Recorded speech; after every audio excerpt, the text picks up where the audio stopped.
Hey everybody, this is Kaylee. Welcome to my final presentation, Empowering the Free Palestine Movement, a Community Issue Action Plan. So a brief introduction, what does Free Palestine mean?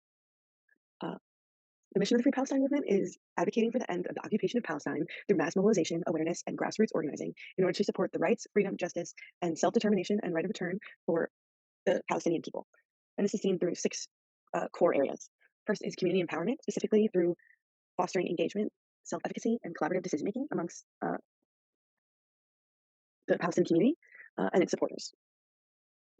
Second is through cultural competency and sensitivity. And this is seen through the acknowledgement of the unique cultural, sociopolitical, and historical context of the Palestinian land and struggle, um, specifically through culturally sensitive approaches that respect and reflect the values of the community. More so, collaborative partnership is essential. Through fostering global and intersectional alliances, the movement is able to leverage partnerships and able to access additional resources, expertise, and networks to help strengthen and support the success of the movement. More so, education and awareness is at the core of current actions of the movement. And this is done through the promotion of media literacy, critical thinking, and the spread of awareness while combating the spread of misinformation about the Palestinian struggle, the Palestinian people, and the rampant Islamophobia attached to that. Additionally, fostering social support and solidarity through fostering and emphasizing a sense of community and solidarity when creating spaces for social support and action. Um, Helps to not only address the impacts of the conflict between Israel and Palestine, but also um, helps to foster a sense of unity and solidarity amongst members of the community to help strengthen the movement and build a more widespread support system. And finally, advocacy and policy change is essential for the future work of the movement and the future of the Palestinian people, specifically through engaging in advocacy at all levels, uh, local, national, and global, uh, in specifically policy advocacy in addressing the root causes of the Palestinian struggle. This leads us into my specific action plan. The mission of this plan is to coordinate widespread remote and online engagement with the Free Palestine movement in support of justice and freedom of Palestine, focusing on increased involvement of commuter, online, remote, and non-traditional students at UB. And the purpose of this is to combat misinformation being spread online about the Free Palestine movement, specifically through social media, uh, and instead to spread awareness of accurate information and amplify the voices of Palestinian people and perspectives, while advocating for the freedom and liberation of the Palestinian land and people. The target population of this action are remote, commuter, and other non-traditional students found at UB. And this can be done through four methods of action. The first is collaborative social media campaigns, specifically engaging remote and non-traditional students in creating a unified social media campaign addressing the central theme of combating misinformation and spreading awareness about Palestine and the Free Palestine movement, specifically in a factually and impactful way. Second, with the encouragement of students to create informative content that explains the history and key issues and challenges of the Free Palestine movement. And this can be done through the creation of infographics, articles, blog posts, or even short videos like TikToks or YouTube videos um, that can be shared through social media.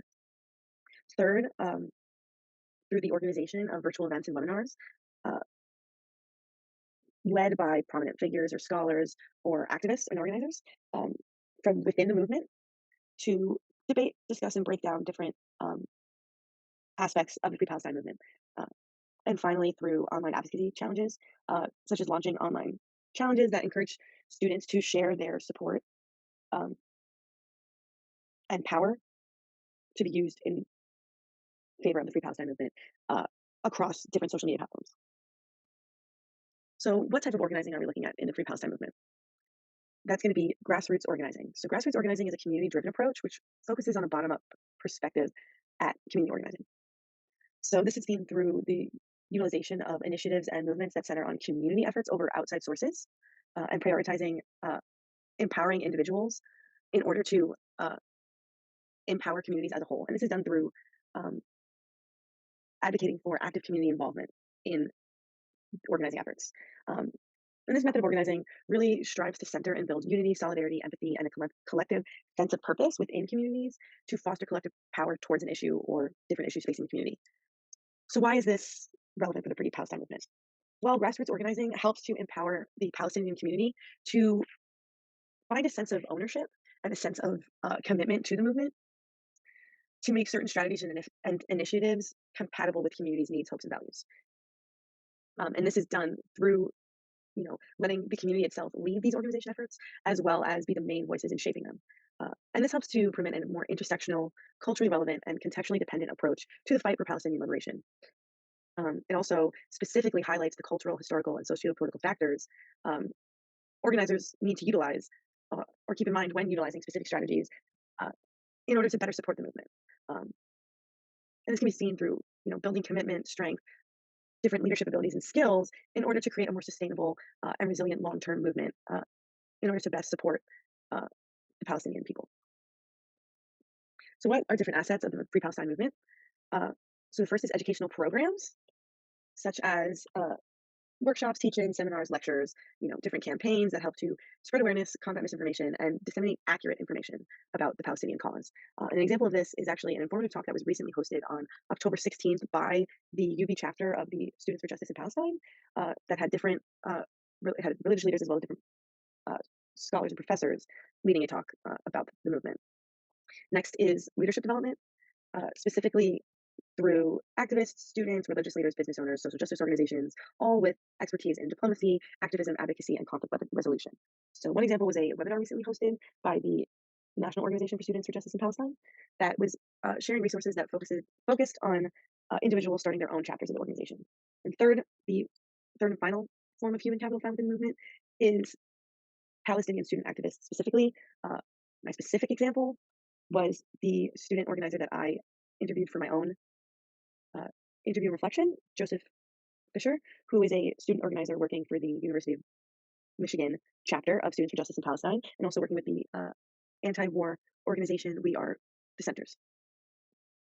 So the next asset of capital, specifically social capital, is coalitions, which help to build and strengthen alliances and partnerships with other organizations like student organizations to help build a network of support for the Free Palestine cause. So I specifically use the example of collaborating student organizations, which I found with my own on-the-ground work. Next is online platforms. So different social media forums, groups, and online spaces help to facilitate discussions of ideas and issues within the movement, as well as help to organize social action, such as marches and protests. One example that I gave is sharing different free Palestine infographics on social media platforms, like those found on the account at Let's Talk Palestine. And the third and final form of social capital found within the movement is global solidarity as a whole, which is essential for building widespread support for the Palestinian struggle and the Palestinian people as a whole. One example that I gave that is very personal to me is the connection between the United Ireland movement and the Free Palestine movement over the course of decades, um, and how they found solidarity in their efforts in decolonization. And finally, three assets of physical capital found within the movement. First is protest materials. So this includes banners, leaflets, posters, signs, specifically for the Free Palestine movement, the wearing of a keffiyeh, and other printed materials being used at protests and marches and other civil disobedience actions, used to increase visibility and spread core messages of the movement. Another example is posters or materials that specifically feature the slogan, "From the river to the sea, Palestine will be free," which is speaking to the calls for decolonization of Palestinian land. The next asset of physical capital is publications, specifically the dissemination of articles, reports, blogs, publications, etc., that document and discuss the history and current status of the Palestinian struggle.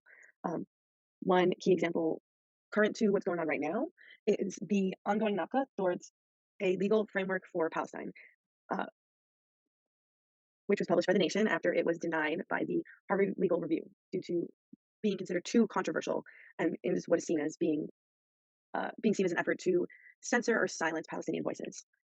And finally, the use of public spaces, specifically as locations for marches, protests, sit-ins, rallies, and other events, all which help spread awareness and amplify Palestinian voices. One example is the Niagara Square, local UB, which has been used for solidarity actions and vigils for the Free Palestine movement recently.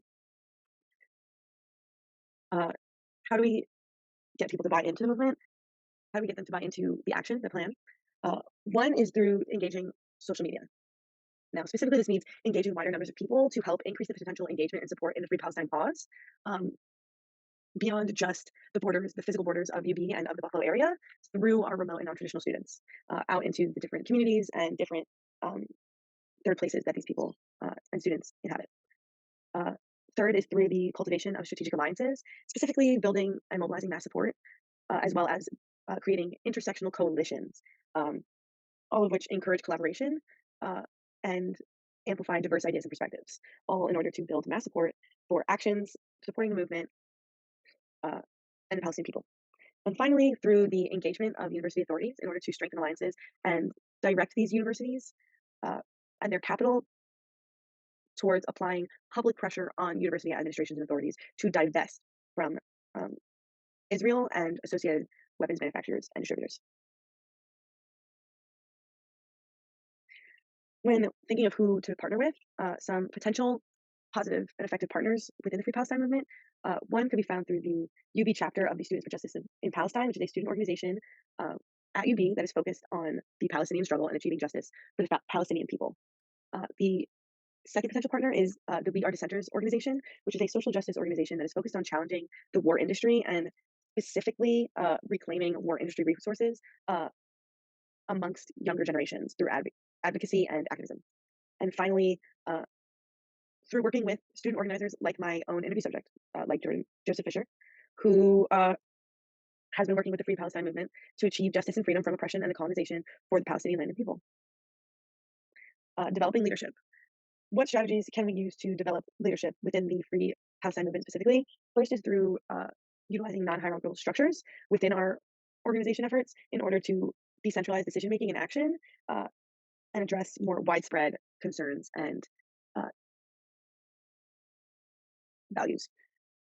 More so, a focus on empowerment in order to have various leaders at different levels within the organization helps to, again, decentralize decision making and decentralize the voice and message of the people, of the Palestinian people and those who support it. More so, fostering a collaborative environment, uh, in order to promote collective liberation, not just for the Palestinian people, but for all people, um, through solidarity and through um, spreading awareness and making connections between all people and all struggles. More so, the development of coalition leaderships, such as the coalition of 48 student organizations discussed in my own interview with Joseph Fisher, which highlighted the necessity and the power of solidarity and of collective action. Uh, Additionally, uh, by encouraging diverse perspectives and voices amongst leadership, we're able to center intersectionality as well as promote solidarity amongst the movement, uh, both developing and bettering leadership amongst the movement. That brings an end to my presentation. I just wanted to include some additional resources uh, related to the movement in case anybody's interested. So these are three different toolkits developed by organizations that focus on the Palestinian struggle. The first is by the Palestinian Feminist Collective, providing a toolkit specific to taking digital action in support of the movement.